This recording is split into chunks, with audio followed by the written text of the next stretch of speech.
May 12, 1945, 6:30 in the morning, a railway siding near the village of Ashwell. The morning mist hung low over the platform as the freight train hissed to a stop. Inside the wooden carriages, 200 German soldiers sat in silence. They'd been at war for 6 years. Now they were prisoners in enemy soil, exhausted, hungry, and uncertain what awaited them.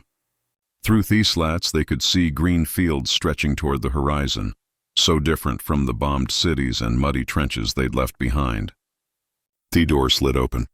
British guards gestured them out. One by one they climbed down onto English ground. What happened next would echo across decades in ways none of them could have imagined.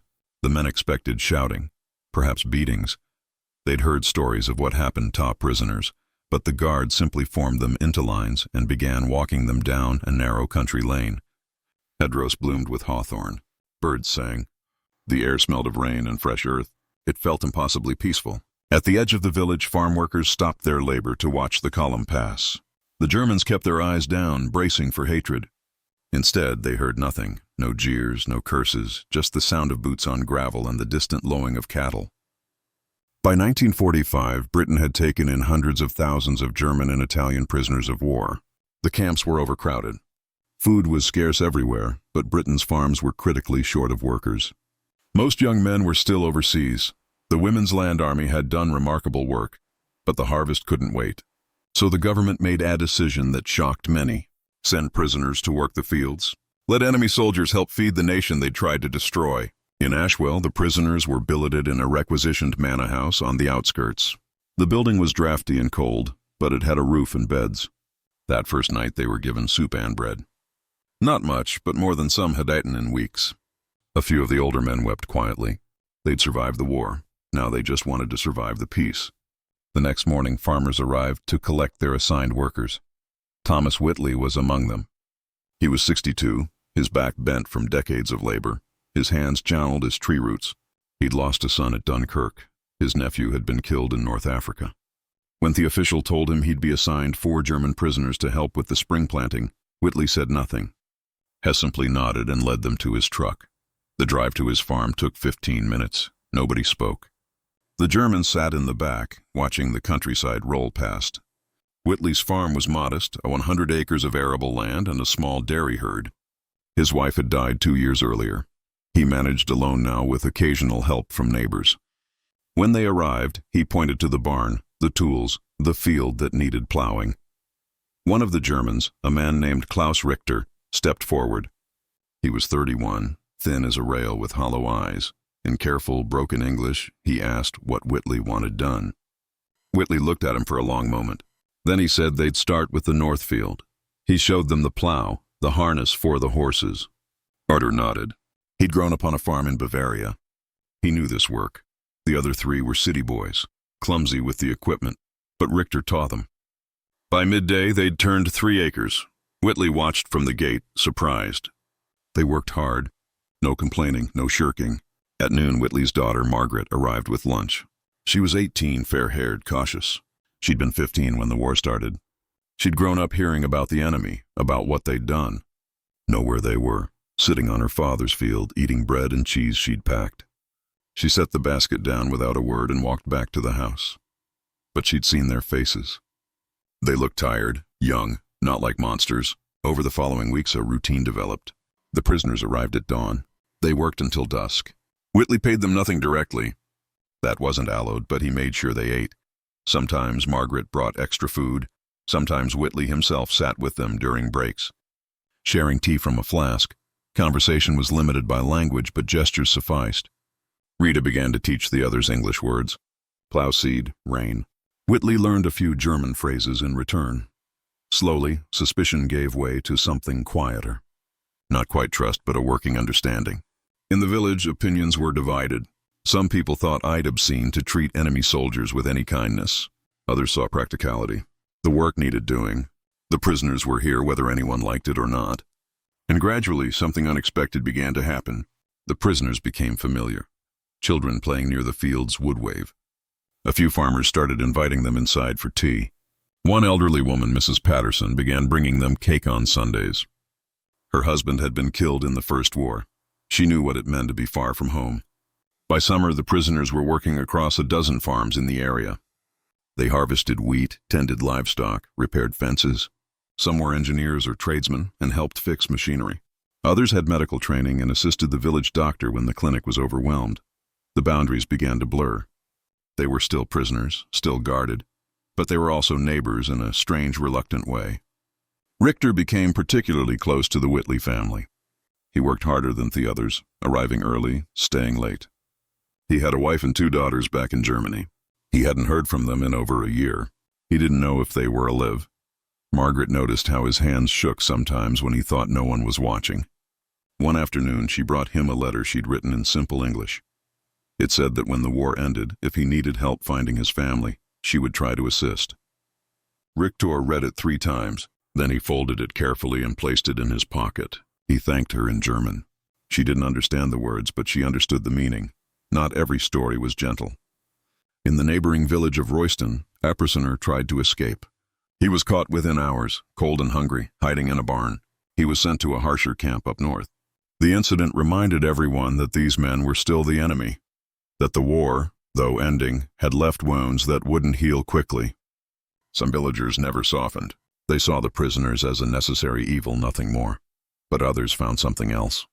A reminder that beneath the uniforms and flags, there were just men, tired, broken men trying to survive. By autumn, the war in Europe had been over 4 months. Japan had surrendered. The world was trying to piece itself back together, but the prisoners remained. Repatriation was slow. Germany was in ruins, divided, uncertain.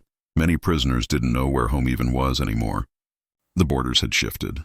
Families were scattered, so they stayed in Britain, working, waiting.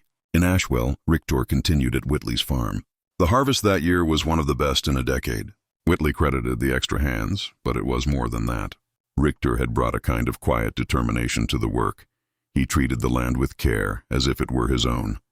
Whitley began to rely on him, not just for labor but for judgment. When a fence needed mending, he asked Arter's opinion. When a field needed rotating, they planned together. One cold November morning, a letter arrived for Artur. It had taken months to reach him. Passed through Red Cross offices and military channels. His hands trembled as he opened it. It was from his wife. She and the girls were alive. They had survived the bombing of Munich and fled to a village near the Austrian border. They were safe, thin, struggling, but alive. Arter sat down on the barn step and wept. Whitley found him there an hour later. He didn't ask what had happened. He simply placed a hand on Richter's shoulder and left him alone with his grief and relief. Christmas that year was strange. The prisoners were allowed to attend Asmal service in the village church. Some locals objected, but the vicar insisted. He preached about forgiveness, about the long road ahead. Richter sat in the back row, his cap in his hands. Margaret sat 3 rows ahead. Afterward, outside in the cold, she approached him. She'd knitted a scarf. She handed it to him awkwardly, saying it was cold and he needed it for the fields. Artur accepted it, his eyes wet. He told her in halting English that she had a kind heart, that the world needed more people like her. Repatriation orders finally came in early 1946. Richter and the others would be sent back to Germany in stages. The night before he left, Whitley invited him into the house. They sat by the fire drinking weak tea. Whitley spoke about his son killed at Dunkirk. He'd hated the Germans then, hated them with everything he had. But meeting Ra had changed something, not erased the loss, but softened it. Rita listened. He spoke about his own brother killed on the Eastern Front, about the waste of it all, about how neither of them had wanted this war. They sat in silence for a long time, 2 old men on opposite sides of a finished fight, united by grief. The next morning, Artur and the others were loaded onto trucks. Villagers gathered to watch them leave. A few waved. Mrs. Patterson pressed a parcel of food into Artur's hands. Margaret stood beside her father, her scarf wrapped around her own neck now. RT caught her eye and nodded. She nodded back. Then the trucks pulled away, rumbling down the lane toward the railway station. Richter returned to Germany to find his home destroyed. Buddha found his family. They rebuilt slowly, scraping by in the shattered economy. He never forgot Ashwell. Hugh wrote to the Whitleys once a short letter thanking them for their kindness. Whitley wrote back. They exchanged a few more letters over the years, brief updates, small kindnesses across the miles. In 1958, Richter returned to England. He'd saved for years. He wanted to see the farm again to thank Whitley properly. He arrived unannounced, walking up the lane just as he had 13 years earlier. Whitley was in the yard, older now, slower. He looked up and didn't recognize the man at first. Then Rita smiled. Whitley's face broke into something between shock and joy.